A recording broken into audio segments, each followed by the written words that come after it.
Hey, everybody. This is so fun. Thank you so much for coming. I just have to say thank you. Thank you for being here. It's like magic when everybody starts popping on and we all come together to talk about music. I'm so excited for tonight. If you don't know me, I'm Polly Simpkins. I am broadcasting here from Vineyard Haven on the very cold Cape and Islands. It is freezing here. We have somebody on from Ecuador tonight, so I'm jealous because it sounds like it must be really nice and warm there. So thank you for coming. I want to thank my MVYRadio colleagues, everybody at MVY who supported this project, PJ Finn, who helped me brainstorm. And most of all, thank you to all of you, to our MVYRadio listeners and supporters and lovers and music lovers. It's all about you. So thank you for being here. This is what it's all about, is just coming together as an MVYRadio collective and being part of this kind of really fun opportunity to talk about music. You don't have to have read the book for any of these sessions. It's really just about coming and listening and learning. If you've been here before, you know that the format, kind of the structure is that we start off with about a 15-minute video that I made, thanks to my son, Justin, which is just an overview of the book, and then some information about Susan, and then of course a couple clips from my interview with Susan that I did a few months ago. She's amazing. If you don't know her, if you have read the book or haven't read the book, it's so wonderful to hear somebody talk about music in terms that we can all understand.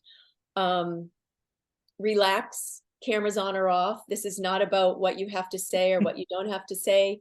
It's just about, if you feel like it, we'd love to hear from you. Susan is down in Florence, Alabama, Susan Rogers, Dr. Rogers, and she's in the recording studio, but she graciously has agreed to take about half an hour out of her session to be with us right around 7:20. So we're going to get the video started. Sit back, relax, and Dr. Rogers will be on with us after to just answer any questions or just talk about music if you have anything you want to say. So again, if you're just tuning in, I'm Polly Simpkins. Thank you for being here. I can't thank you enough. This is so fun. And thank you to tech support Joe Stickles. That's really important. If you have any questions or any trouble with viewing or hearing, just text Joe in the chat and he can help you out. Okay, let's do it, Joe. Here we go. Roll tape.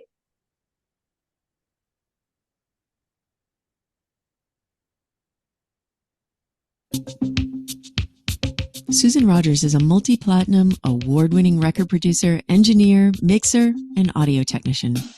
Growing up in Southern California, as a child she developed a deep love for recorded music.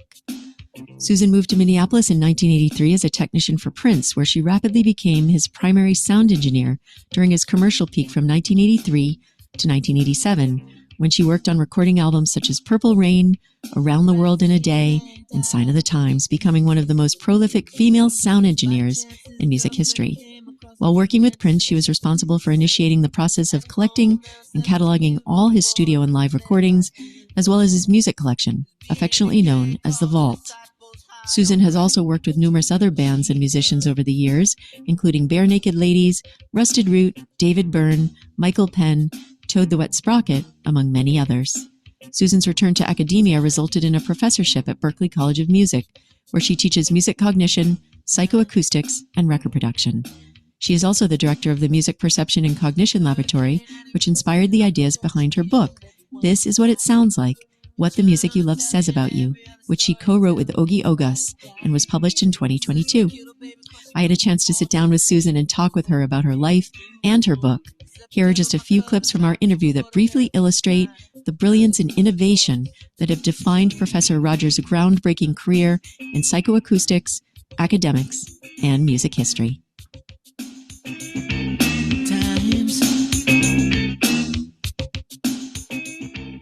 Good morning, Susan. It's so nice to have you. Hi, good morning, Polly. It's really nice to be here with you. Yes, this book, This Is What It Sounds Like. I'm just going to hold it up for everybody, my dog-eared copy. What the Music You Love Says About You. And I just want to thank you truly for this book. It's for people who are music listeners and lovers. For me, this opened up a whole nother world that I didn't even realize existed. So thank you so much for all the research and time that went into it. Thank you so much. I think you're kind of the perfect audience we were hoping for the book. I've been in the music business, in one way or another my whole adult life, and loved the conversations about music that I had. And I wanted to bring the non-music professional into that conversation and help them recognize, like, if the mic is being passed around, and we're talking about how music works, anyone who deeply loves it has a voice in that conversation. That is beautiful, and such a revelation for so many of us who have been on this feeling like, and quite happy to be there on the sidelines looking in at producers and engineering and all of that stuff. So you really opened it up. One of my favorite lines is the first line of the book, when you say, "I can identify the exact moment when my journey to becoming a professional music listener began at the Led Zeppelin concert." And to see you go from that moment and having to leave the concert early to the incredible career that you had, it's such a reminder of stepping into our power and our purpose in our life. So thank you. And tell us a little bit about what happened after that and how that led you to studies at University of Minnesota and McGill, and then to being a professor. So for those who haven't read the book, the very short synopsis of that background was that I left home at age 17 and got married. There really weren't that many options for my brothers and me. So I got married I was 17, he was 21. And it turned out that he was very jealous and very possessive. And he was especially jealous of my relationship with music. So he gave me permission when I was, I suppose, 20 years old to attend a Led Zeppelin concert in Los Angeles with some friends. And it just was a highlight of my life. But the person I was married to had insisted that I be home by 10:30, which I thought was doable. This was my first concert and the tickets at 8 o'clock. So I thought, okay, that should be okay. I had no idea. They didn't even take the stage until 9. They were just getting warmed up at 10. Oh my God. So I had this horrible dilemma. Do I stay and risk possible, physical altercation with this person when I got home, or do I leave in hopes of seeing more concerts? And I thought, okay, well, all right, I'm going to leave. But I just made a silly 21-year-old's vow. I looked up at the rafters at the Forum in Los Angeles, and I made my little Scarlett O'Hara private vow saying, as God is my witness, I'll come back here to this room and I will mix live sound for an amazing band. And that was just as fantastical as saying, I'm gonna, unseat Walt Disney from Pinnacle or something. I mean, just utterly ridiculous. I didn't know any musicians or anything about sound or anything, but gut and determination goes a long way. And the pressures of your youth can sometimes pull you back like a slingshot. I know that's what happened with Prince, but those pressures can pull you so far back that when you finally escape your circumstances, you achieve a kind of escape velocity and you can be launched into another sphere, just like firecrackers. And that's what happened with me. I escaped this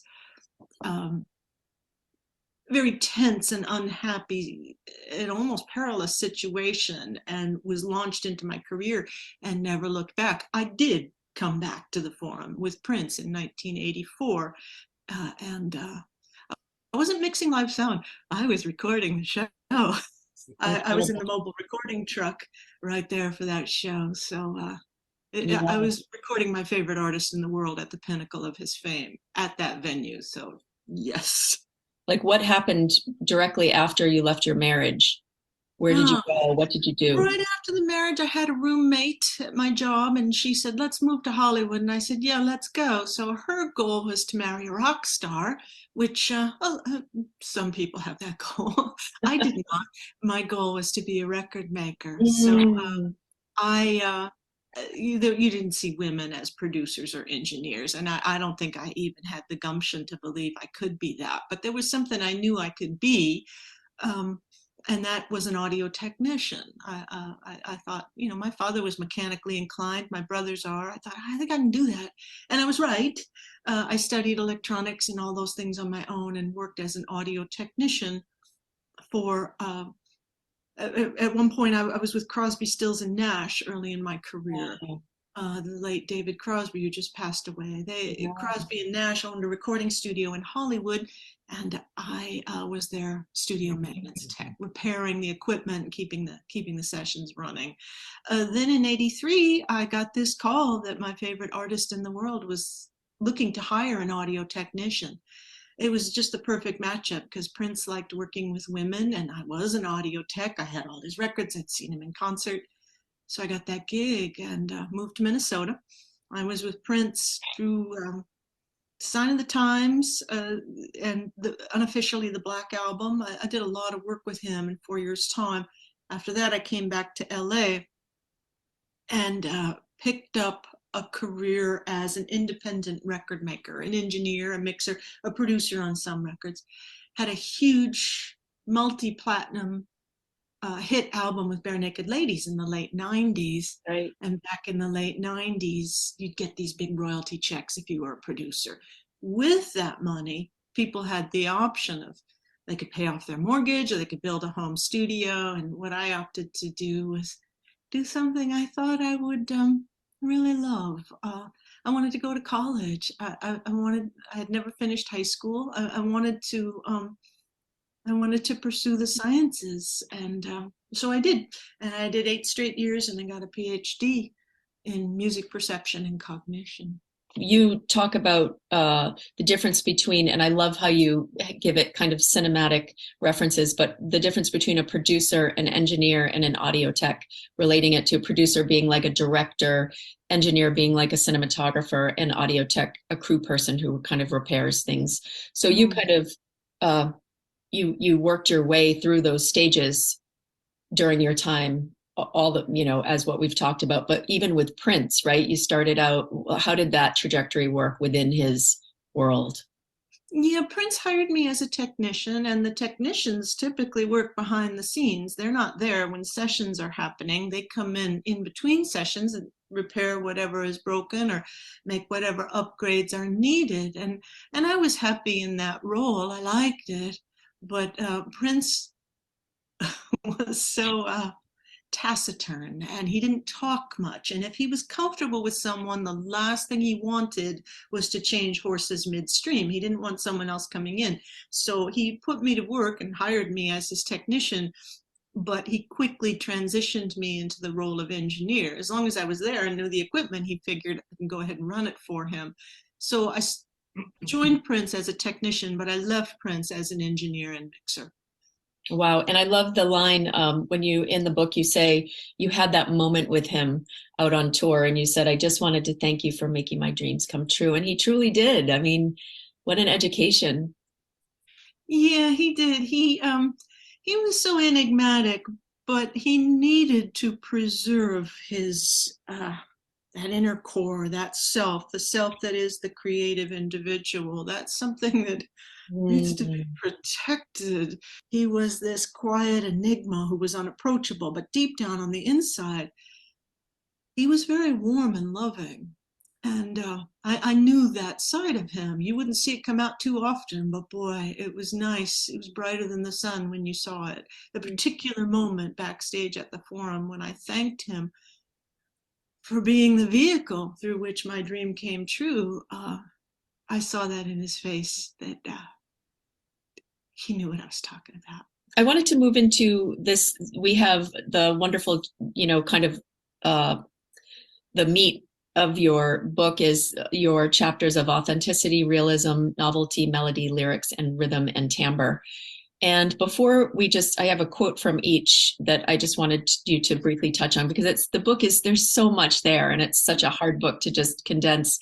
But before we step into that, there's 3 consistent themes: listener profile, sweet spot, and record pulls.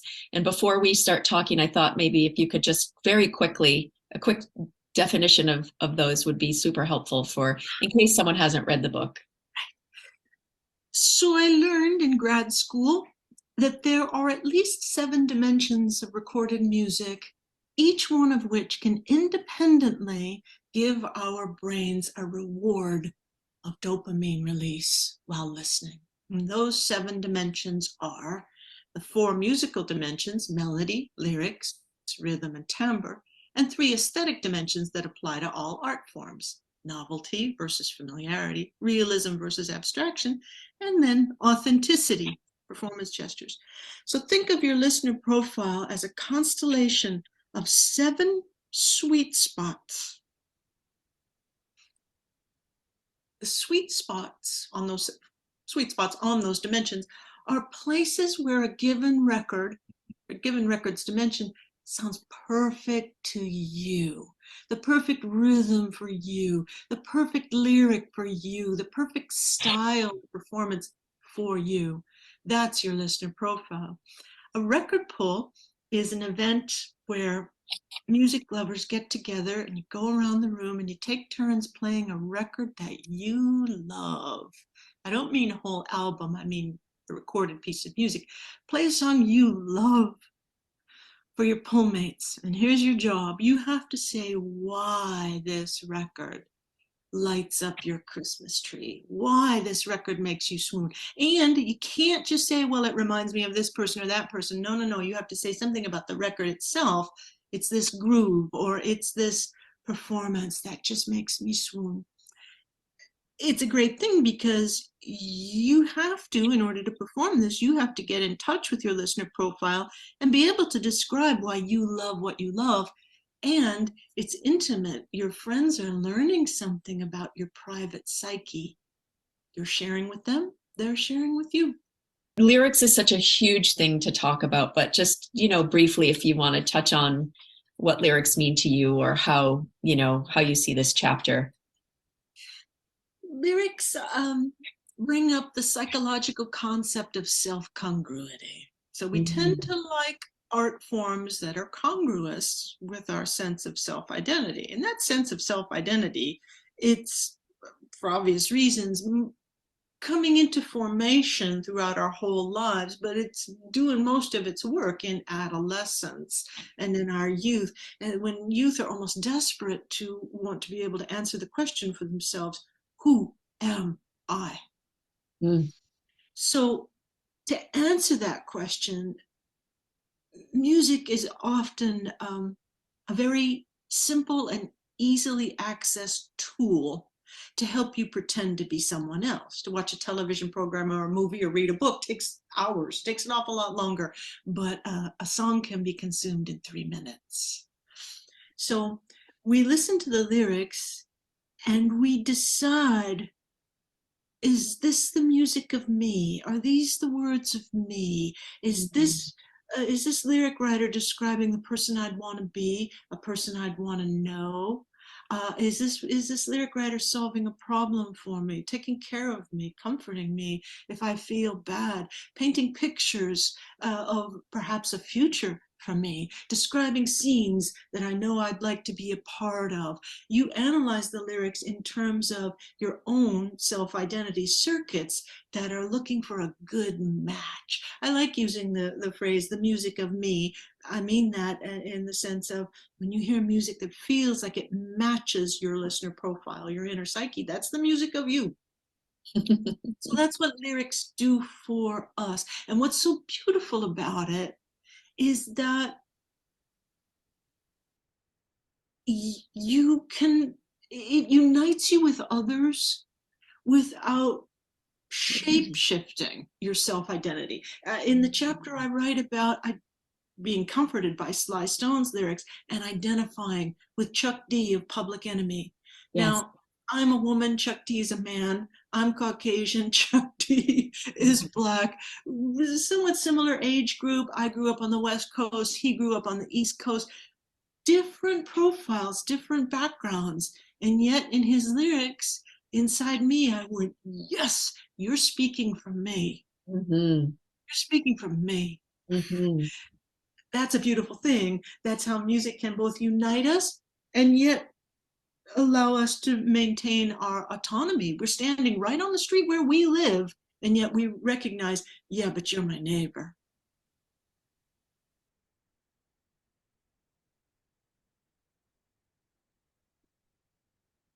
Love that, Susan Rogers. Oh my goodness, what a gift. And I was so hard to pick just a few things that she said because we spoke for over an hour. I'll be posting the full audio interview with Susan. It was incredible, and she's obviously so talented and completely like just over the top in charge of how she has researched and shared the dynamic of music listening with us and music loving. So for those who have just joined us, I'm Polly Simpkins. I thank you for coming. We are a larger group tonight, over 55 people. And Susan Rogers, I'm not sure she's here. Joe, is she here yet? She should be joining any minute. I don't think so, not yet. Okay, so for those of you who weren't here earlier, Susan Rogers is down in Florence, Alabama, and she's in the studio working with musicians, but she's agreed to step in and chat with us for about 30 minutes. So she was going to join right around 7:20. So she should be getting on now. But if anybody, what we'll probably do when she gets here is if people have questions or things that they want to talk about, we'll have people raise their hands under reactions if you don't know how to do that. Typically in these book groups, we just kind of chat, but since it is a large group, I want to make sure everybody has the opportunity to talk to Susan if you're interested in doing so.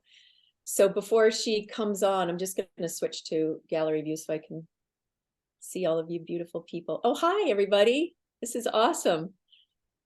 Yay. Thank you. What a wonderful group. And I'm just so happy you're all here. And you know, before Susan comes, if anybody has anything they want to chat about or mention, I think she's fascinating and that she brings such a broad perspective to our listening. And even if you haven't read the book, please do feel free to share until Susan joins us. You can jump right in if anybody has anything to say. Just Hey, make sure Polly. Hey, it's Jen.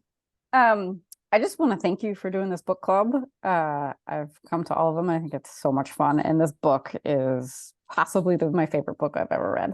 So I just want to thank you for introducing everybody here to all these great books about music, especially this one. You're welcome, Jen. Thank you for your support. Really. I would like to mimic what she just said. In that I thought I knew something about music, and I found out I didn't know that much, and it's expanded my understanding of music in a way that I didn't anticipate when I bought the book. I just thought it'd be fun to participate in this little group and have some fun, but it was a very powerful thing to make you understand how different people feel the music that they feel, and how it makes you understand how you can't understand some of your friends because of what they listen to sometimes. And you're like, and now you understand that it makes sense. Absolutely. That is so well put, John. Thank you. That's exactly how I feel. And thank you for getting the book and for jumping in, honestly. It was hard to get the book on the island, trust me. Yeah, I know. It means a lot. Okay. Ken, please, what would you like to say? Hi, everybody. I'm so happy to kind of be part of this group. My thought about the book was she makes a comparison of how when photography came in to play, it caused painters to adjust how they painted and visually represented their pictures, just as digital augmented analog. I thought that was like genius. I thought that's possibly kind of why I really enjoyed the book. There were many different reasons, but I thought that analogy was so apropos. And I had two other questions that hopefully when the author joins, but I had two. I don't want to take any more time, but I just thought that would be somewhat of a talking point. Thanks. Yes, no, I appreciate that. And there were so many little tidbits like that in the book. I agree, that being one of them. Another thing we talked about when I spoke with her was abstract versus realism, and that kind of just the brilliance of her ability to explain these things to us in such simple terms. Yeah. So thank you for saying that, Ken. And hopefully she'll be here soon. I feel bad she's taking time out of the studio. She said she was going to take a dinner break and come. So hopefully she'll be here soon. I wanted to say that I learned new to me musicians reading this book. If you haven't read the book yet, you will. But I wanted to share a particular story. She gave a glowing recommendation about, she talks about, like, as she said in the video, what lights your Christmas tree? And she shared her artist who does that for her. And I said, wow, that's the best free publicity I've ever read. So I looked up this artist and I found him and I wrote him, and he did not know that Susan had written about him in the book. And if I'm not mistaken, he was trying to join us tonight. So I hope they can connect later. Oh my goodness, that's amazing. Yeah. And what is the name? His name is Kevin. Kevin. Okay. Oh my gosh, that's amazing. Thank you for kind of taking the ball and running with it on that, Linda. Linda, it was his voice that she particularly loved, right? Yes. But I hope but now you I want to hear his remember voice. you remember the description, and I was like, oh my God, I've got to look this guy up. And I did, and it turns out we have a mutual friend as well. So we connected and he wrote back, and it was very nice. It was a nice bonus to the book. Thank you so much. She will be so happy to hear that. Susan will. Hey, Polly, can you hear me? Because I can't find myself. This is Susan O'Connor.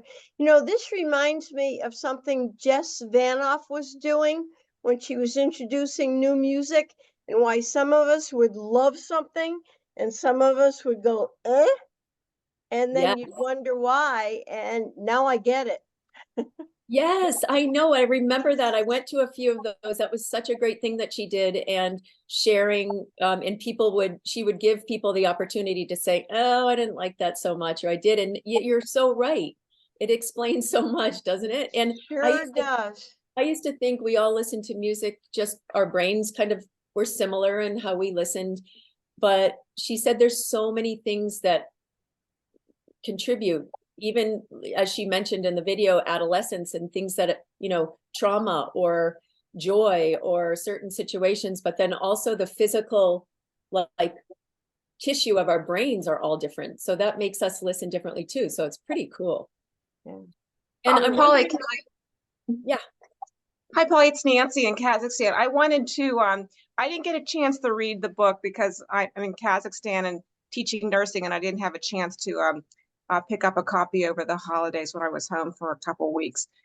One of the science side of it is being a nurse. We have, the students have to do a research project before they graduate in their fourth year.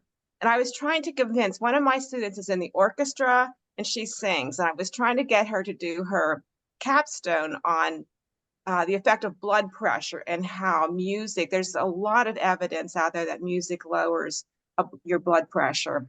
And she opted not to do that. But yeah, I'm interested on that science side of things, but this has been wonderful. I can't wait to get the book. Oh, well, thank you for joining us from Kazakhstan, Nancy. It's always wonderful to hear from you. And I hope you'll mention that to Susan when she jumps on, because I'm sure she would be able to speak to that for sure. And I don't think she's here yet. Is she, Joe?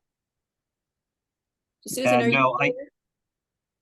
Unless she's under a different name, I don't see her currently in the Zoom. I know that she, I spoke with her not long ago and she was planning on being there. So I will just hope that she comes. And until then, it's just nice to be with all of you and just to hear what you're thinking about, and the fact that you've read the book, and some haven't and some haven't. Just for future reference, it doesn't matter if you read the book. We're just here to talk and connect and see each other, especially in these cold winter months. It's so nice to just be here and talk about music. Yes, Nicole. Yeah. Hi, I just wanted to say it's a wonderful book, and it got a little technical in areas, but I still got through that part. And I found it very interesting, especially in the first third of the book, where they talked about the above the shoulder response to music or the below, like say a boogie tune. I mean, that type of music, or possibly I grew up in a house with just classical music and opera. And then of course I got older and expanded my horizons. But it's obvious that a lot of the opera has to be above the shoulder, more cerebral, possibly. Oh, I love that. And then if you hear like a real fun song you want to dance to, I believe that's the below the shoulder. I love it. Oh my gosh. I had I was forgotten just curious. about I guess it's a question for her, but for Susan, but I was wondering where the Taylor Swifties, I have 3 of them in my household. I wonder, she's written about in the book, but I was wondering where they fall in that spectrum of the graph that's in the very beginning of the book. I think it's lyrics, I think. Probably, and maybe melody as well. I think that's what's fascinating about it, is to hear about music. And she, again, in the long interview I did with her, she talks about the bell curves and how different people fall on different ends of them. And yeah, it's so fascinating. You know, with such a popular musician, so I looked up quickly. I was with my older daughter today, who's a total Swiftie, and I looked up which song had been mentioned in the book, and she said, "Oh, she has 243 songs, and that's the best one." And she and her sister loved that song the most. So it's very interesting that she wrote about that song in the book. I love it. I'm sure that's exactly why. That's great. Thank you so much, Nicole. So fun to hear. Rich. Hey, it was really fascinating because this is a career that I almost got into. So, wow. And I didn't, but I did have a studio engineering class with the producer of Journey. And one of the things that he was talking about how he had to get this extra low bass chord for the beginning of a song, you know, the one that goes boom, ba-da-dum, ba-da-dum at the beginning. Oh yeah. And they plucked a piano string instead of using the bass guitar. No way.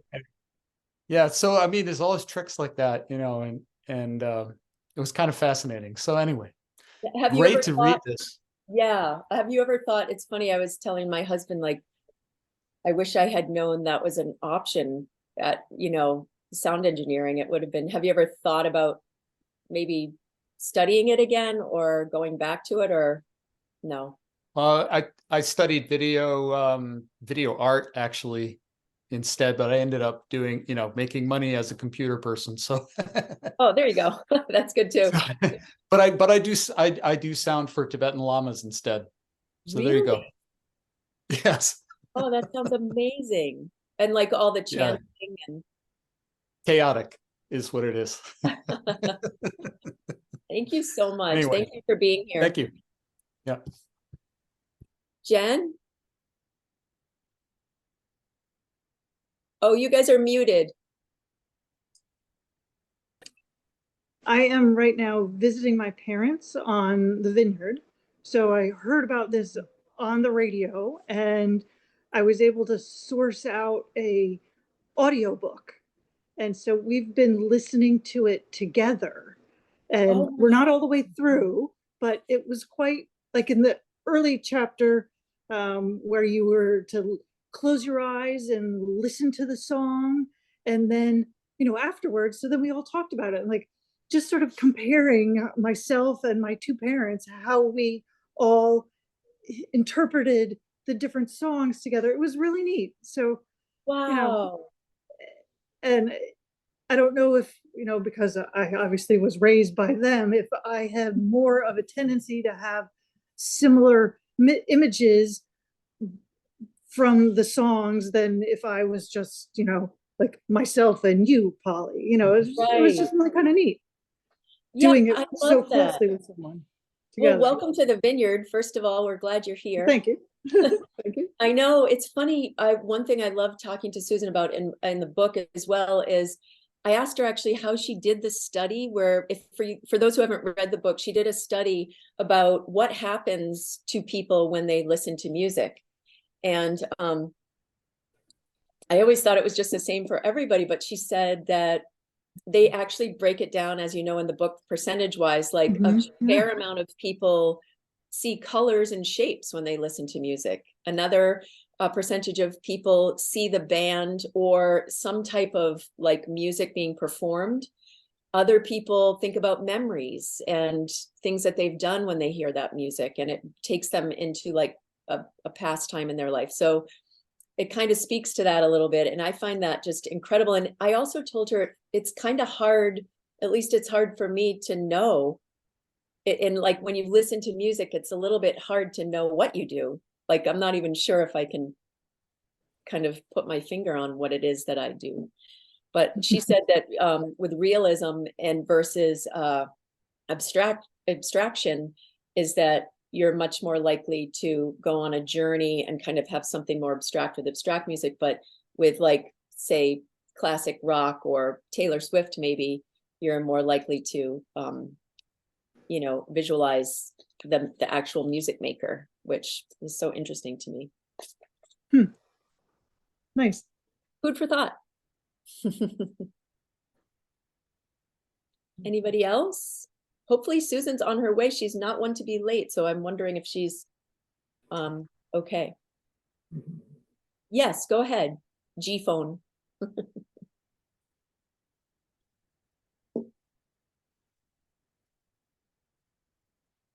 Polly, can you hear me? Yes. Sorry, my name is Gary. I have no idea how it types in G phone, but thank you for putting this together.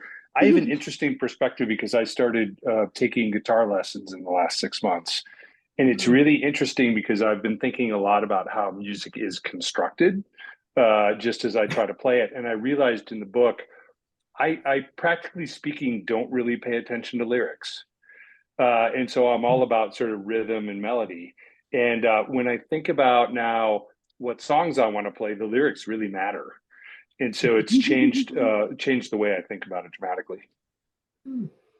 Wow. And she really speaks to that. In our interview, she talked a lot about, she said, I used to think people who didn't hear lyrics, who said, oh no, I don't recognize the lyrics usually. She said, it's really true. It's actually that part of their brain which is lighting up. And so it's interesting that now that you're playing, that you're doing both. So that's so cool. Yeah, and it's interesting. I got into an email exchange with Amy Vanneman this morning because she plays a lot of Fish, and I happen to be a Fish fan. Nice. And my wife can't stand Fish. And so it gets into why do I like it? Why does she hate it? And I'm sure the lyrics is part of it. Oh my gosh, that's another great part of this book is I asked her that because my family loves a certain band that I don't really love. And she said, I actually asked her if women and men listen differently. And she said, women and men have much more similarities in terms of how they listen than not. But testosterone does get in the way sometimes, she said. So I'm sure. Polly, one last question. I'm curious what your profile is because I listen to your show every Saturday. You obviously do a lot of research. What do you listen to and why? Oh my gosh. Thank you so much for asking, Gary. Gosh, I am all over the place. My listener profile, I love rhythm. I was talking about that last week. I love all different types of music, but that's always what I engage in. And now that I've read this book, I'm starting to, you know, recognize that more. But in terms of, you know, I started listening to MVY way back in 1983. And a lot of the people I started listening to back then, I still love. Jackson Browne, I'm a huge fan. And I mean, the list goes on and on. But I love songs that have a good rhythm, for sure. And music. Thank you for asking. Erin from Chicago. Hi, Polly. Hi, everyone. Good to be here. I just wanted to thank G-Phone for mentioning that he doesn't necessarily hear or pay attention to lyrics because I've said on some of the book clubs before, I see and hear a lot of live music, and music is a large part of my life. I have a certain level of embarrassment because I, too, do not necessarily hear the lyrics. And reading this book was starting to give me a little more understanding that it might be something more to it. You know, there may be some more science to it than I initially thought. So thank you, G Phone. I don't feel alone now. I know, I love that. That is one thing this book does. Thank you, Erin, is it makes you feel a little less alone in it, and I think it can be, music is such, as she says, it's such a personal thing, and it's all about what music is your music and how it speaks to you. And so in that way, it's so fun to hear other people's experience, because we all have these touchstones that kind of connect us. So thank you. Molly. Hi, everybody. I'm Molly. Polly, thank you for putting this together. You're so welcome. I only started listening to the book today on Audible, and it was so fun to stop and play the tracks that she was telling us that we should listen to before we go on, and I was following the rules. But it's so interesting. I'd be so curious to know what she thinks about, like she was talking about music below the neck and music above the neck, which somebody mentioned, and she mentioned like that Bach. I'm a classical pianist, and she was talking about Bach being above the neck. And today I was playing some Bach, and before I heard her say that, and I needed to play it just to like calm myself. I'm like, I need some Bach right now. I haven't played for a while. And then I chose a different composer. I'm trying to play piano music by composers of color. And I played something. And when I got up off the piano, I was just like, finished playing. It would be so interesting to hear her interviewing musicians as well, because it's not just how it's affecting your brain, but how it feels in your body. And I'd love to hear her say something about that, But what I wanted to say, what I really was inspired by her the most is just her following a dream, like taking the road less taken. She's like, sure, going to Minnesota, or just following her passions. Like, yep, it's not too late. And I think that's the one thing that I take away from this set. Like, how did she say it? What makes fireworks for you, or something like that? That is what's so inspiring, that no matter what you're interested in, whether it's music or something else, it makes you want to just go for it, doesn't it? Yes, so agree. In that story of her, being at the Forum and having to leave that concert, it's such a painful story. And she knew that she might even risk physical abuse, not getting home on time. And to have that amazing just follow up to that story. So true, Molly. Thank you. And here's to following our dreams, especially. And she makes it feel like it's just so possible. So can I chime in? Yeah, Austin, go ahead. No, actually, it's Austin's sister, Sally. But Sally. we're in Stonington, Connecticut, and my in-laws spent 50 years, delightful years, on the vineyard, and WWY is our go-to every single morning. I kid you not. This is not a fake promo. So thank you for everything. Yes. I've always loved music, and I've always loved writing. And David Byrne's book, How Music Works, and Dar Williams's book on how to write a song that matters. And this book, yeah, thank you. These three are kind of the triumvirate when I think about how to bring together everything I wish I could have done in my life. Wow. And I really thank you for making this an opportunity for us to talk about music and what it means to us, and how it shapes our lives in so many positive ways. Thank you so much, honestly, and welcome. And thank you for listening to MVY. Everyone here, just, we could never have this station without the love for the music and for the station. So thank you. And yes, by the way, How to Write a Song That Matters I did interview Dar Williams, and that's our next book for 2 months from now. And I agree about David Byrne, and I'm looking at that across my living room, How Music Works. It's an incredible book. So thank you so much for mentioning it. Jen, before I get to you, I've been communicating with Joe, who's been calling Susan. It's very strange. I spoke with her right before, and she said, I'll be on at 7:20. So it's quite unusual. But he did say maybe if she doesn't come, we could put our questions in the chat and we could ask Susan and have her either come back another time or answer those questions, which I know she'd be perfectly happy to do. So I apologize for the delay. I just was so looking forward to hearing from her, but this is wonderful too. So hopefully she will show, but if not, please do put your questions in the chat. Jen, go ahead. I can't remember where you said she was, but maybe there's a time difference and that is the mix up. No, because she's in Alabama. Oh, okay. Not why I was raising my hand though. Someone said something about having her interview artists and figuring out like how they construct the song. And I'm not sure if I can't remember if we've talked about it in past book clubs, but you all might find the podcast Song Exploder really fascinating. I've listened to it before, and this book has changed the way I listen to every song. Even songs I was like, oh, I like this song because XYZ. Now I layer over that. I like this song because of where I fall on the spectrum of realism. But what I found really fascinating about that podcast, since having read the book, is how some musicians seem to put so much weight on the lyrics, or they start with the lyrics and then other elements of the song construction are just sort of like whatever, or vice versa. So it's an interesting way a different way to look at that part of this equation too. So true. It's a really cool podcast if you haven't found it. Oh, I love Song Exploder. It's one of my favorites.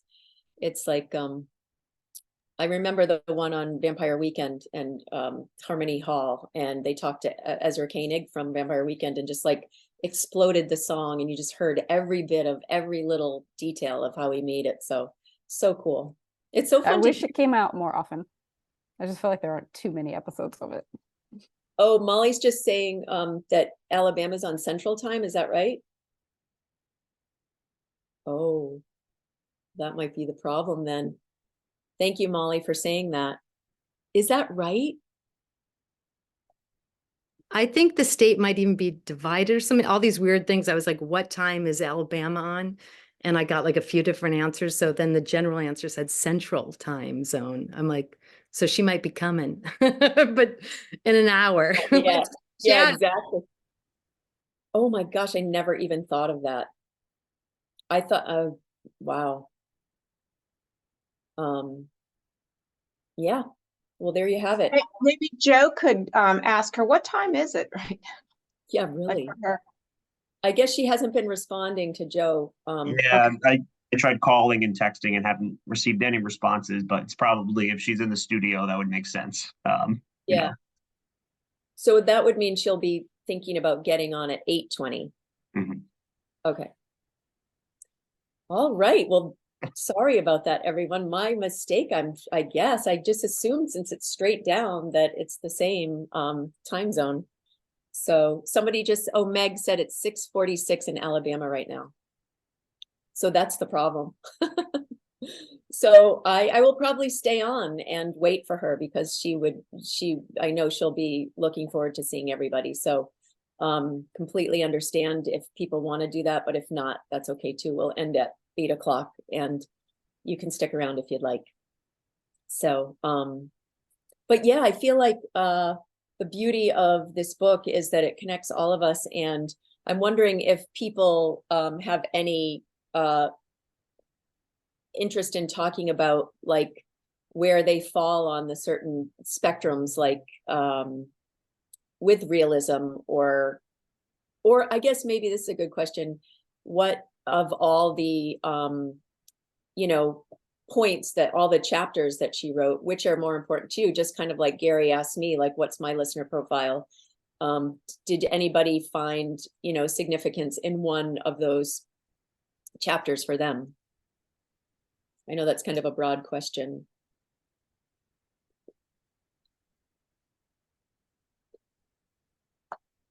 Or anything else you feel like saying.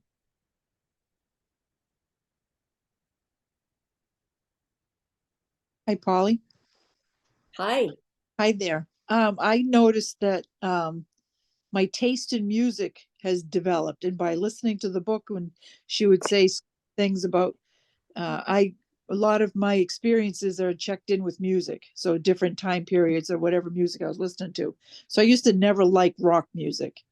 And so now you guys play soft rock on MVY. And so I'll listen to them and then I'll Shazam it and then I'll go back and Spotify it so I can listen to some more of their music, because at that time I physically repelled the music.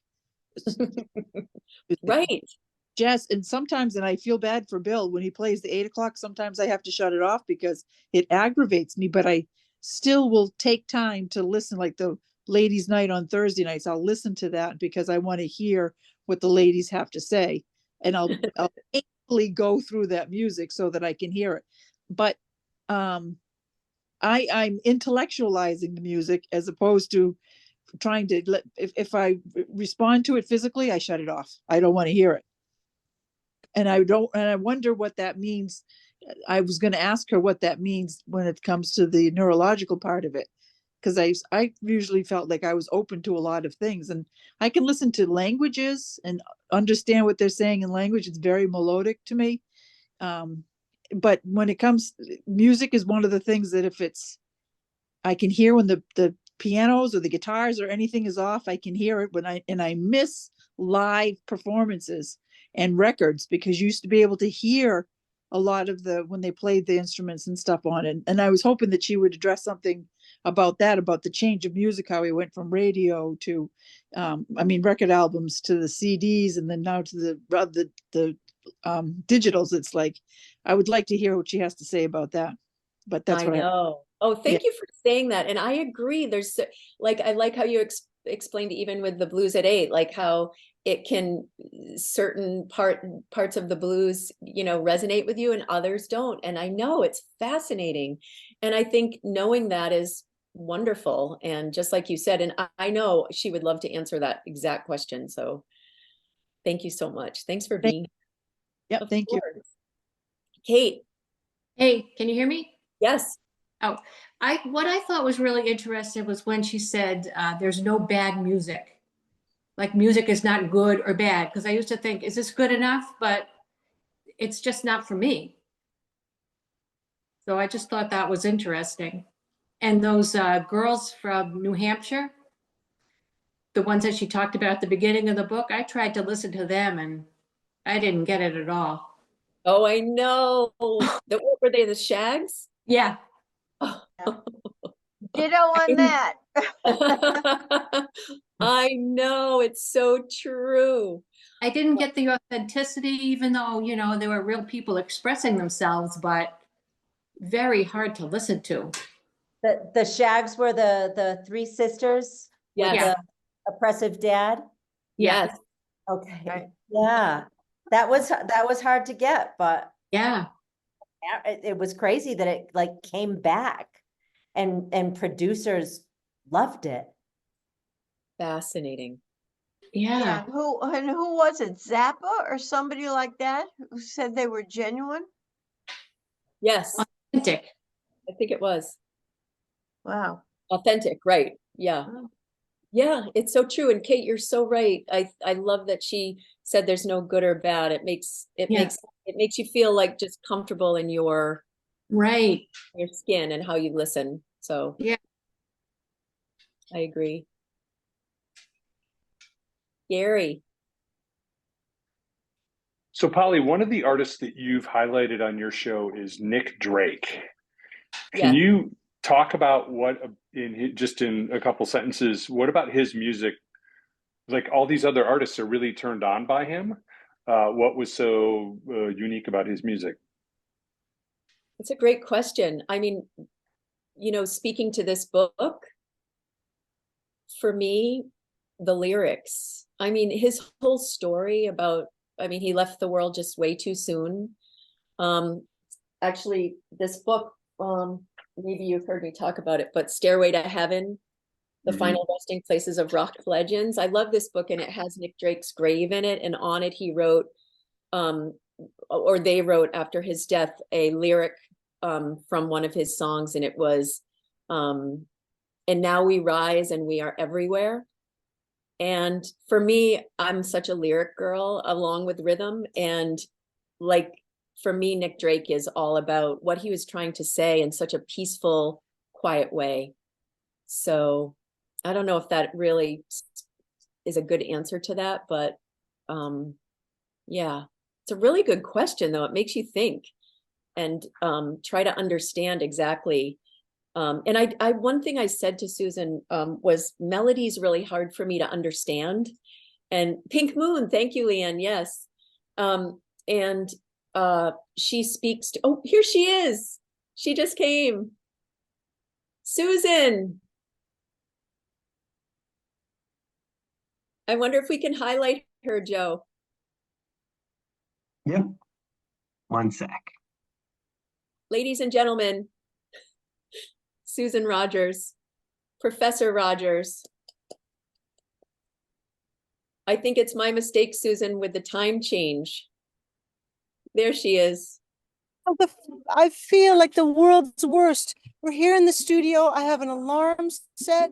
I've been talking about it all day, and I completely forgot that I'm in Alabama and it's on Central Time. Me too, I forgot. No problem. Oh, Polly, it's my fault 100%. I am so sorry. Susan, please don't. We are here and we have been talking about you. We've been having a wonderful conversation. We showed some clips from the interview. No worries. We were going to wait until 8:20, to be honest. We would wait all day for you. So please don't worry. We have almost 60 people here talking about the book and how much they loved it. So maybe just you have like how much, like 20, do you have like 20 minutes or what do you have for time? My time is yours. The band is just working through some stuff. We're at the legendary Fame Recording Studios. Yeah, it's a bucket list item. I've wanted to be here since I was like 9 years old, and I'm here. And we're recording a song with the wonderful Jeff Black and some great musicians. But I had my alarm, I had my phone, I was so ready to go. And all of a sudden I think, okay, it's almost time, guys. You gotta go. Oh no. They're thinking, when's our dinner? No. All right. No. Let me run to a quiet. I'm gonna make you all dizzy because I'm gonna move the laptop, but let me run to a quiet room and we will talk. Sure. You walk through the studio. Here we go. Is it okay? But yes. All right, I'm gonna turn the camera around so you can see. Look, Fame Studios. Oh my gosh. Hey guys. Yeah. Thanks for sharing, Susan, tonight. Absolutely. Hey. Wow, look guys, at I that. screwed up. We're live with a lot of great people in Martha's Vineyard. I forgot about the time change. And I'm late to my interview, but this is Tommy and Josh. They're doing drums. Nice. There they are. The artist, well, he normally stands right here, but I think he's taking a break. And we got Brad on keys over here. Some folks. Hey, Brad. Hey. Yeah. How's it going? we got Jeremy from Boston. There he is on guitar. Hey. All right, Hey, I'm Jeremy. going to an ISO booth and I can be quiet in here. Wow, that was amazing. Look at Oh that. my gosh. All right, you're in an ISO booth at the legendary Fame Recording Studios. That is crazy. Home of Aretha Franklin and Wilson Pickett and Percy Sledge and some of the greatest people who ever made records. Unbelievable. Thank you so much. And the truth is, it's my fault. So we should have just whatever. But there's lots of people with questions. If we don't want to take up too much of your time. I know you're working. So if anybody wants to raise their hand, just raise your hand. And so many people were saying, I'd love to ask her this. And I wonder what she would think about this. So have at it. And yes. Who would like to go first? I'll go first. Okay, go ahead. I learned so much reading your book, and I said this earlier, that every chapter brings a new concept in my mind that I never really thought about. And I come from a pretty musical family. And so I understood music, what I thought I understood music, but what I didn't understand, the thing I'm more into authenticity than a lot of other things. I'd rather go see Johnny Hoy in a half an hour than listen to some overproduced record. But what you brought to me also was the complexity and creativity in doing a record, which I think I underappreciated my whole life. And so thank you for that.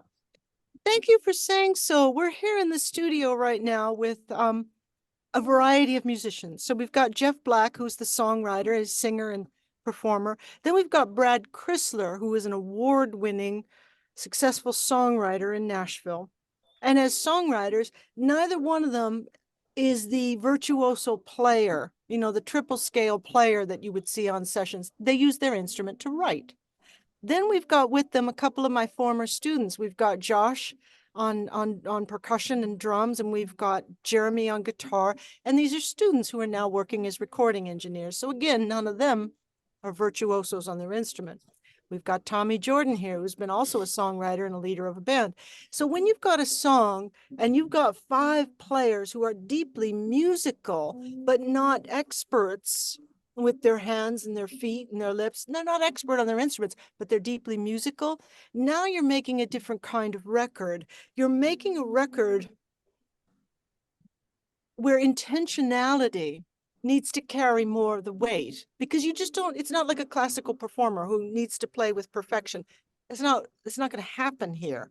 We couldn't do it if we tried, but we can get a lot of mileage out of just telling the truth about what it is we want to say and how we want to use our instruments to say it. We're in the home of the great producer Rick Hall, and his phrase was perfect imperfection.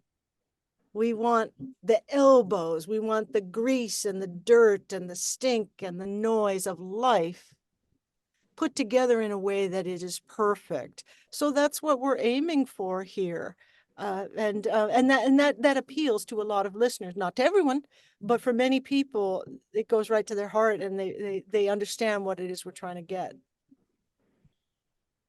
Thank you. Thank you. Thank you. There was Ken, you have a hand raised. I do. I just wanted to say thank you for the book. And I also, I hope the question is not too naive about you being a trailblazer in the sense of Paula Cole's work as a producer and her being acknowledged as a producer without any collaborators. I wanted to know what you thought that impact had on the progression of the gender gap. Yeah, anything that's unusual is regarded as suspicious. You can't blame a human brain for being suspicious of novelty. We evolved to regard anything out of the ordinary as being something we need to be cautious about. It's sad, but today in the recording studio, it is rare to see women, especially to see women in roles of power that would involve authority, that would involve being a producer. So from the drop, if people don't know you, they're gonna suspect that you can't do this very well. And by people, I mean everything from record executives to musicians you might be playing with, artists you might want to produce, and people who might write about, critics who might write about your record. You're gonna start with the assumption that, yeah, you might not be that great. You might have to prove yourself. We take that as a given, and we march forward regardless. And we wait for an accumulation of enough of us doing good things that finally a woman in the control room, it just doesn't seem all that strange anymore. But it's coming so slowly. In part, I think, because a lot of women well, I don't really know what to think, but in the music business, it's true that you don't really start to achieve traction until your mid-30s, which just happens to be the point where women need to decide if they're going to reproduce or not. And when you reach that fork in the road that men don't reach biologically, a lot of women will opt to step out of their careers for a minute to have children, and then they find it's very, very hard to step back in. So we've got this biological thing working against us, as well as the societal perception. We can change the one, we can't change the other. Thank you so much. Thank you. And Judy, you had a hand up. Hi, Susan. Thank you very much for hearing. The book was awesome. I'm going to listen to it again after this so that I can absorb it more. First, I have a question. I have 3 questions. The first one is simple. What was the music that took you through your 8 years when you first fell out of your marriage, and going through school? Who did you listen to? Who was your go-to music? Well, I left my marriage when I was 21 years old, and my 8 years of college were between the ages of 44 and 52. So by the time I was in college, the marriage was well in the rearview mirror. I was over that, but I had to make 2 major transitions, as you notice. I had to transition from being a young housewife to being a young professional. And I was inspired by a lot of exciting bands that became legends, Talking Heads, Lou Reed, of course, my standbys, Stevie Wonder, Al Green, James Brown, during that era from the late 70s, early 80s. But most importantly, it was Prince. Prince, as an outsider himself, just kind of spoke to me. And I was young, he was doing something that was brand new. And I just kind of felt like, yeah, I guess I just kind of sensed, there's an outsider. And that feels right to me. So Prince was the big inspiration early in my career. As I transitioned out of the music business and into academia, that was a rough road not because the studying and the learning was hard. To my surprise, older brains learn really well. We've got Yes. a lifetime of experiences on which to hang new facts. As instead of younger brains process on a surface level, older brains process on a deep level. So being in school mentally was not a problem. Transitioning into a lifestyle that was more structured, rigid, where there were higher standards, that took some time. I'm here now with musicians, and this is the life I know. These are the people I know. Musicians are extremely open-minded to your quirks, your idiosyncrasies. You can be whoever you are. Yeah. And in the musical world, that's good. It's a good thing. We can make art with that. In the academic world, that's suspect. So that felt like making a U-turn in the car of my life and going in the opposite direction in a certain sense. And actually, I didn't listen to a lot of music at that time because I was breaking up with music and trying to establish a new relationship with academia. So yeah, that's what happened. Okay, well, thank you for that. Reinforced my going back to school. Now, another question I have for you, the change in going from albums to CD to digital music. How does that affect the brain? Because I was listening as I was growing up listening to music, I went from thinking music was inside a radio when I was a kid. Everybody was inside playing music because it sounded like live bands in there. To when I remember when the CD first came out, I could hear when the Beatles music came on, I couldn't hear the background music. I'm like, something's wrong with this music. And then when it came digital and they brought all the background music back, it's not the same, but it's close to what it was when it first came out. How does that affect the brain? Each storage medium, from vinyl to wire recorder to CD to streaming, has a palette. It has a frequency spectrum, just like fast food tastes somewhat different from anything you'd get in a fancy restaurant. It's still food. Might even be the same object. It might be a hamburger or something, but there's a taste there that you learn to anticipate and expect. It turns out that the music that you bond to the strongest is going to have the spectrum that you regard as being correct and right and better. The older generation like me, we love our vinyl. We love vinyl. We got used to the sound of that, and that's what we want to hear. I'm an older engineer who got used to the sound of analog tape, and I got to hear my tape. If I don't have tape, it doesn't sound right. The younger generation, my students, will always rate a digital recording as being better in quality. And for a period there, this was startling, in the early 2000s, they were calling those horrible MP3s, those compressed files, horrible.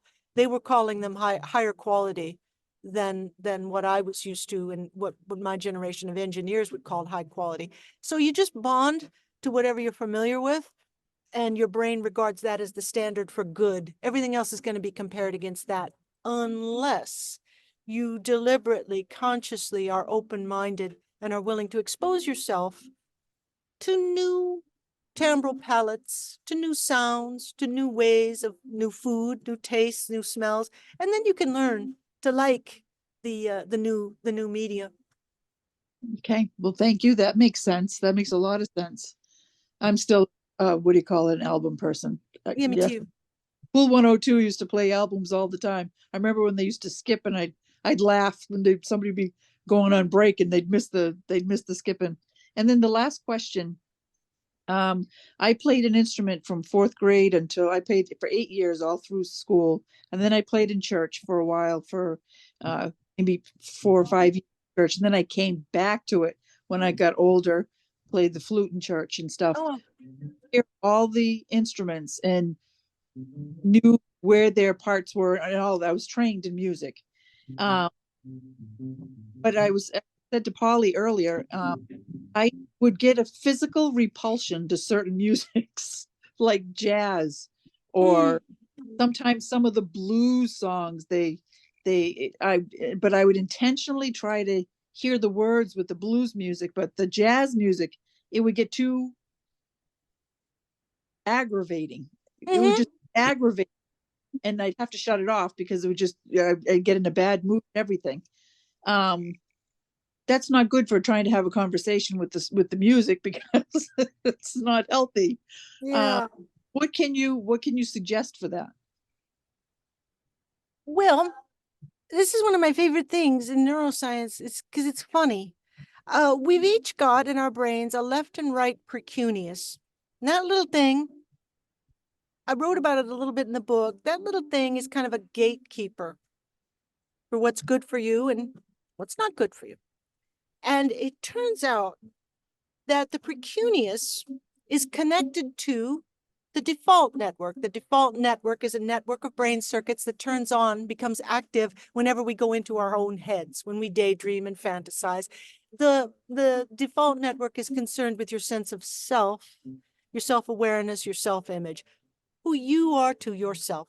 Anyway, the little precuneus is there at the entrance to that thing. Now, when you hear music that you like, the precuneus releases its brakes and allows that music to innervate your default network. And we in a very real sense, get the feeling of, this is the music of me. We all know that feeling when you hear music that you just love and you're thinking, this is me, this is my jam, this is my sound, this is my music. When the precuneus hears music that it doesn't like, it slams down the brakes and cuts itself off from the default network. It does this very rapidly, within a second. When we hear a style of music, be it jazz or electronic music or metal, the precuneus says, nope. And it cuts itself off so that you don't go into your own head. And that's this thing acting like a little tastemaker for you. Now, if you want to get the precuneus to stop being such a rigid police officer, I'm stepping now away from the world of empirical research reports and into conjecture, but this is what I've observed. It appears that what we need to do to be open-minded about a new style of music is release a little bit of dopamine. We need to associate that style of music with feeling good. It happened for me when I first came to Berklee, and some of my dear, dear students turned me on to the music they loved, which happened to be heavy metal, which I had zero interest in.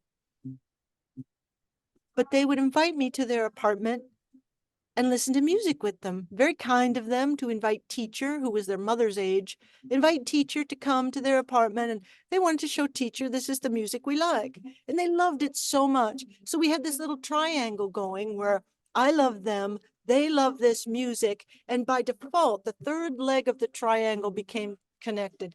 The good dopamine I was feeling, my joy at their generosity, became associated with that music. Now, I can't say that I love heavy metal, but I sure do like it. It gives me a good feeling when I hear it, because at one point in my history, that music caused good feelings. So if you want to like a style that you've always just dismissed in the past, you got to give your little precunious a little hit of dopamine. So it's similar to going to a museum and taking a guided tour and having an expert, perhaps someone who loves it, show you, this is Cy Twombly, this is Jean-Michel Basquiat, this is, I don't know, Sigmar Polk, something you've never really cared about before. If someone who loves it like mad, someone preferably that you love, shares that with you, you'll feel good as you're consuming this art, and it will open your mind and your heart, shall we say, to a new style. It might not become your favorite, but you might like it enough to get your precunious to stop shutting off so that you can explore it and perhaps learn to really love it. Thank you much. Thank you. You're welcome. I see that Jen has had a hand up for a while. Yeah, I have a question, but before I ask it, Polly, someone in the beginning of the call had mentioned that, Susan, in the book you talk about an artist named Kevin, I'm forgetting last name, who you really love. Polly, who is Kevin is that person Sandbloom. still on the call? Yes. Kevin Sandbloom. And one of the people here on the call had reached out to him to have him join this call. So I wanted to give Yes, that whole I thing don't an know. opportunity to play Oh, out. thank you, Jen. Is the person who reached out to him still here? I don't know if they're still here. A couple people have dropped off, but yes, somebody had reached out to him. And I think I saw his name. Yeah, Ken, are you here? I think he might have left. I'm not sure. I know there was a Ken who left, but he didn't know he was referenced in the book, and she shared that with him, and now he was so excited. Oh, I don't know. Can you hear me? Kevin. It's Hey. Kevin. How's it Kevin, going? Sorry, you can't see me either. Kevin. I'm here. Oh, there you are. It's so good to see your Long face. time no see. Yeah, it's been a long time. How are things? Things are good and weird as always, but you know, All right. life is up and down. You're So, still playing, and are you still playing and touring? Yeah. Not touring, playing, putting out record, but I'm too domesticated right now for Oh, okay. touring. I have a 10-year-old daughter that I have like joint custody of, and so I was touring, and then I decided I didn't want to like just see her, you know, once a month or once every couple of months, you know, for a day. So I hung it up for a while. So Okay, you need to be yeah. back out there.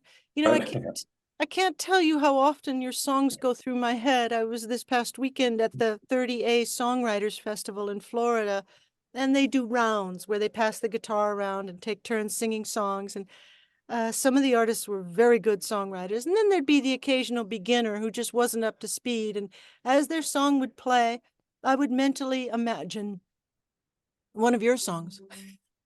I'd be thinking, here's what I'd rather be hearing right now.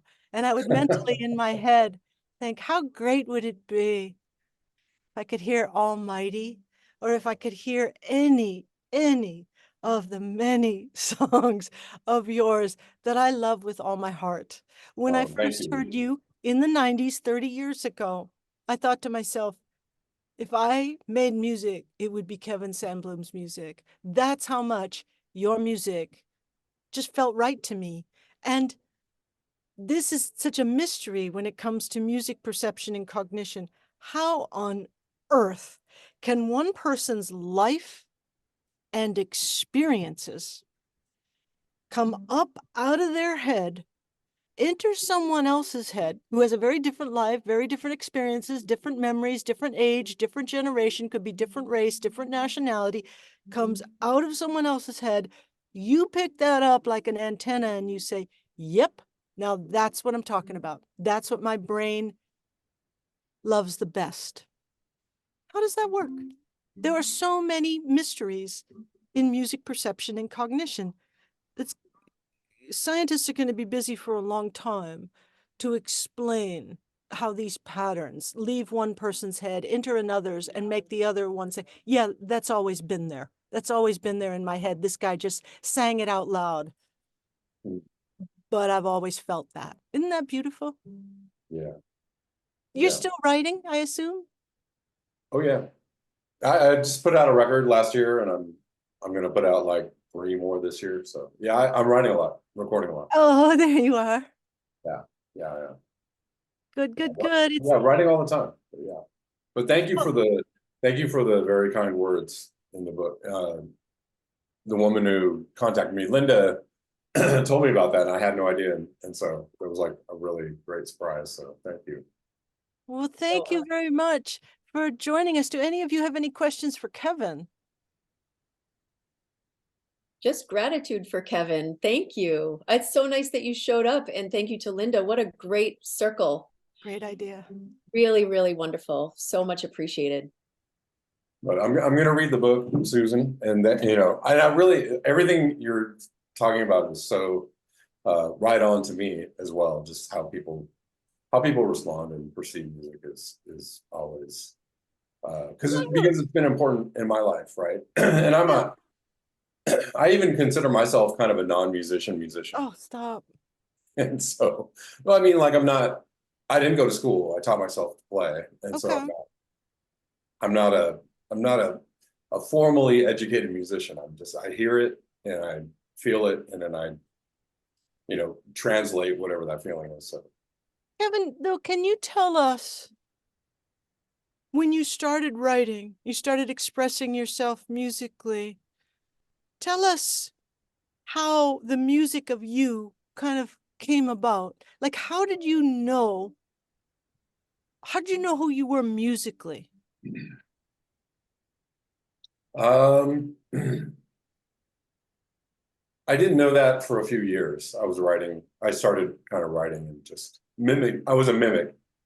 At first I was mimicking, I would just put on records and start playing and just listen to the notes and listen to the chords. And, you know, my first songs that I wrote were either direct ripoffs of Walking on the Moon by Sting, right? Or, you know, something by Bob Marley or whatever. I was just like straight up ripping people off until I realized, like, oh, I have to, you know, if I want to be a songwriter, I have to do something that is reflective of my personal experience in life. So, and that I don't really know when that happened, but it was a few years into that particular process, and then I think I just stopped kind of taking things in, and then just started pushing things out. Right, I kind of stopped.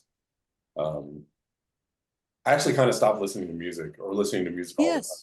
And I just started writing. And so, you know, and I do that now too. Like I listen to music, but I don't listen to it all the time. I'm more interested in the experience of expressing than absorbing. Well, I wrote the book for those of us whose musical experiences are being on input. You musicians are on output. You're writing, you're singing, you're performing, you're taking the music of you in your head and you're putting out there in the world. But for the rest of us, non-musicians like myself, the only way we have music is when we consume it, when we're on input. And that marvelous relationship between the music makers who are putting something out there and the music consumers who are taking it in is what makes music be music. I mean, we wouldn't have, I'm trying to argue in the book, we wouldn't have music if we didn't have listeners.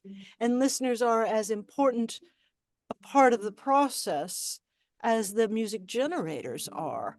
We work together in a yin and yang relationship. Artists change their music to appeal to more listeners.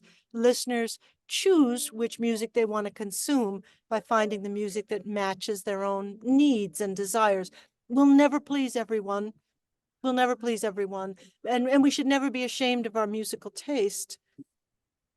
It's all good. What you like is just the music of you, is not better or worse.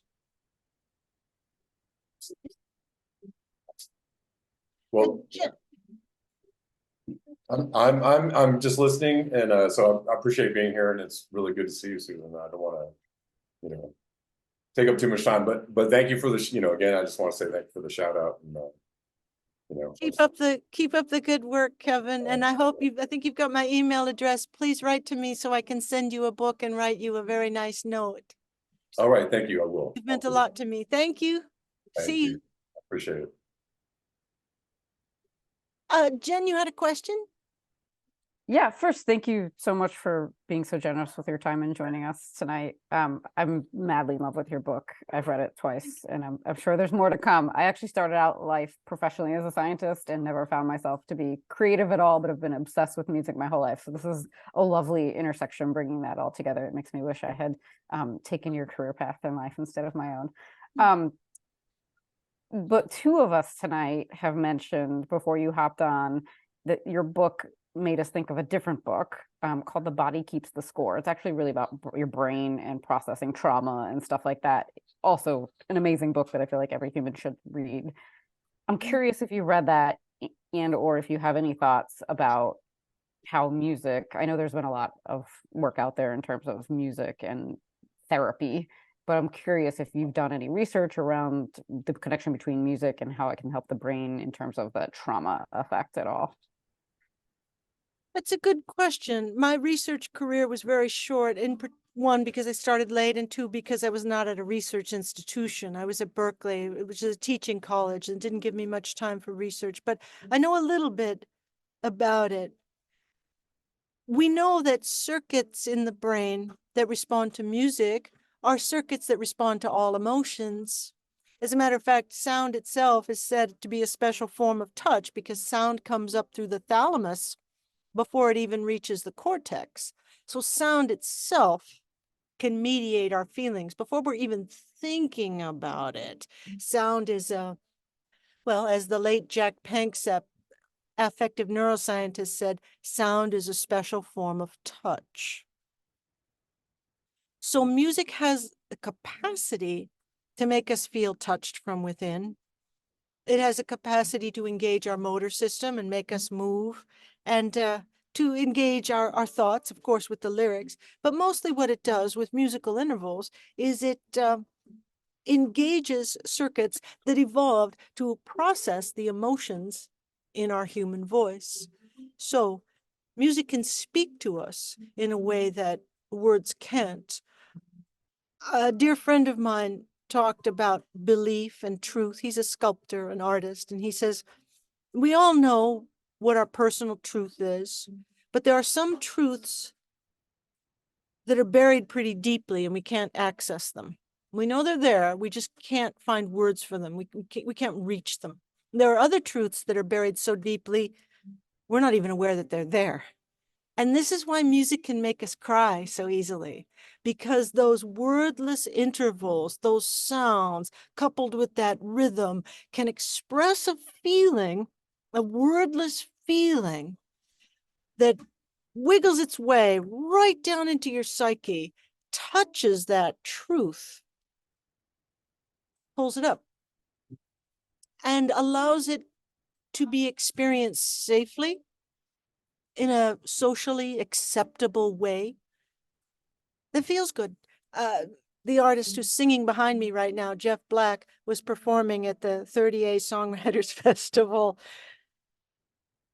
And I was so scared that he would do the song Noah's Ark. We recorded that song in the studio in '97 on his album Birmingham Road. I've had 3 different people in my life tell me they wanted Noah's Ark played at their funeral.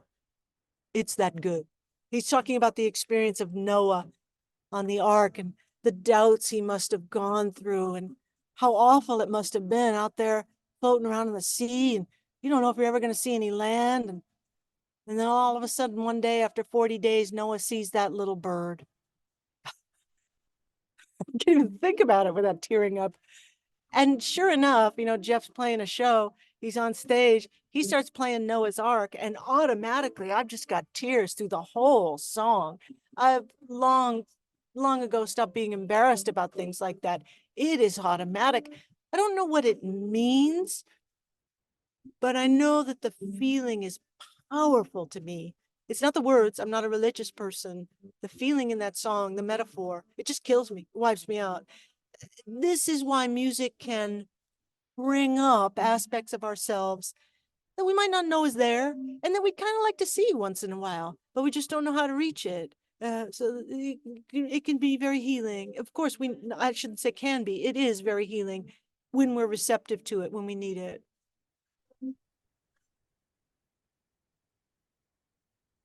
All right, there's a question here. Rich Snow. Hi there. My question is about well, you talked about the kind of emotional resonance for people of different experience when it comes to LPs and CD and MP3s, different things like that. But with a little bit of an engineering background, I'm curious, how do you record digitally an album that comes out on comes out on CD, comes out on an LP as well? And thank you for the shout out for Thelma Houston. I went and got another copy of that album because it's absolutely fucking awesome. Sounds so good.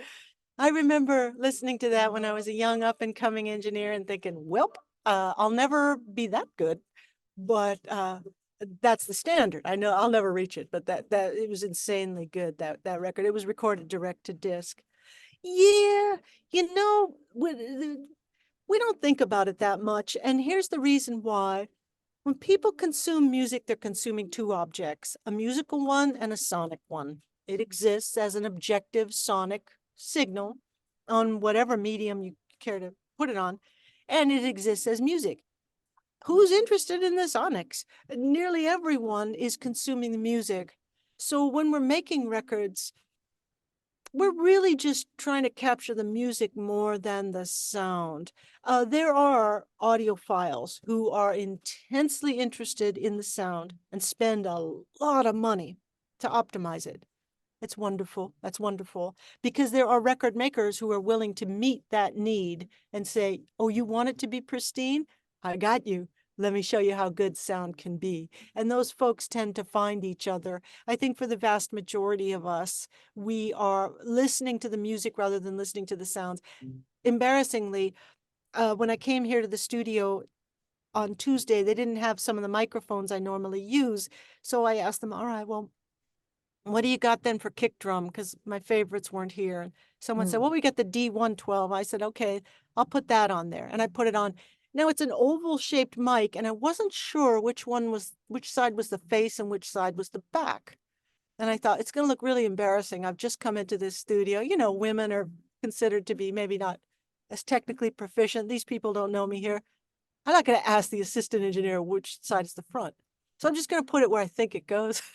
I just found out a few hours ago I've had it backwards this whole time.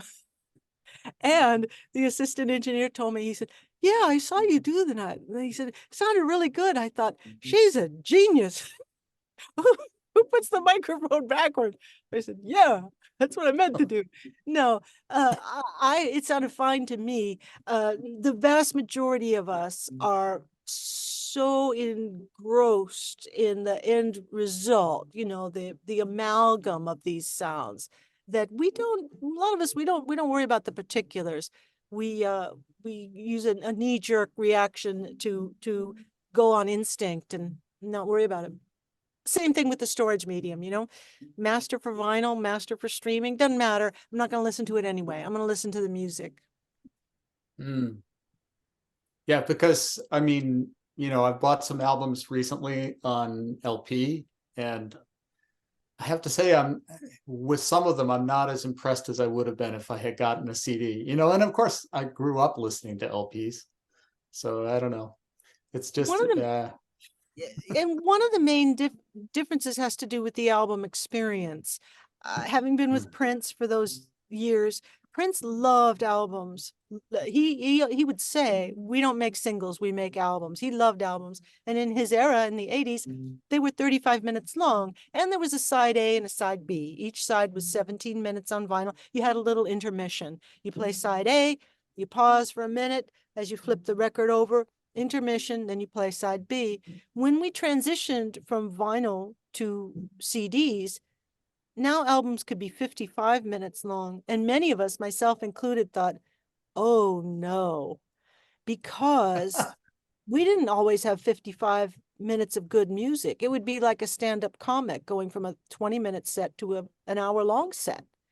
Yeah, you can book in 20 minutes. You can book in 35 minutes. You have a nice tight set. If you got to go an hour, that set risks getting very boring and losing pressure. So we were expected to do the same thing, you know, do successful albums, but make them nearly twice as long. And many artists stumbled badly because now the listeners could kind of see behind the curtain and hear some of their unfinished ideas, some of their weak material that never would have made it onto vinyl. Sometimes we went on too long, and it hurt artists' careers. Thank you. Susan, we have to let you go. You are, I can't believe where you are, and I know they're waiting for you. So thank you so much for taking the time. And what a beautiful, just short little tour through fame. I mean, what a gift that is in itself. And then to have you is such icing on the cake to this beautiful book. We can't thank you enough. Thank you for forgiving me and for your tolerance, and for thank you for listening to music. Thank you for enjoying this book.